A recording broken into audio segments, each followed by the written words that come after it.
So both of these lawns have survived the heat wave without going to crispy town, and the likelihood is that your lawns have probably done the same. However, this is unlikely to be the only heat wave that we're going to be having this year. So what can we do now to prepare for the next one? Because proper preparation prevents poor performance. If we wait until the heat wave happens, we might be caught blindsided. So there are a few things you can do to get heat wave ready. If we're about to go through a hot spell, the best thing to do is the night before, give all your lawns quite a heavy water, and I'm talking 30 to 45 minutes with the sprinkler, because what that'll do is during the night, that water will soak and saturate the soil, and then those lawns will be fit to go for at least a week or so, temperature dependent. Even temperatures of like 30 degrees won't evaporate all that water because it will have soaked quite deeply into the soil. But before you do a monster water, look at what the weather's been like the week or two before the heat wave. If it's been particularly dry, then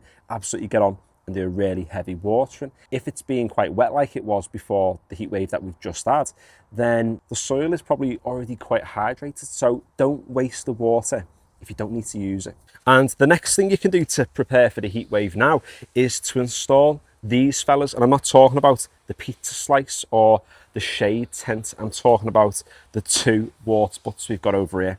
Each of these, I think, hold around about 210 litres, if I'm right. And one of these water butts completely full will water both of my lawns in the back garden for half an hour. So after 5 to 7 days of going through a particularly dry or hot spell, I can put a portable water pump into one of these, something that's battery powered, and that'll power the Sumi Soaker sprinkler that I use, and that'll water both lawns in the back garden for half an hour, giving them a really good soak. And really 210 litres is far more than enough to hydrate the soils. I've got two, so it gives me two opportunities to water. So even if a heat wave was to last 2 weeks, I've got enough water there without even having to use the hose pipe. And that's particularly important as well for places in the UK that are likely at times to go through a hose pipe ban. And just for reference, you can 100% use a soaker hose with a water butt on your lawn during a hose pipe ban. People think that if you've got hold of a hose pipe, you're going to get arrested. You're not. You just can't use the mains water to water your lawn. Now, if you've got a big, massive monster lawn, like 255,000 square meters, then the water butt strategy might not be for you. But if you've got a normal lawn like I have in the UK, something small like this or this, then the water butt strategy comes in an absolute treat. So other than that, you don't need any other products. Trust me, lawn care companies will sell you stuff to help your lawn survive through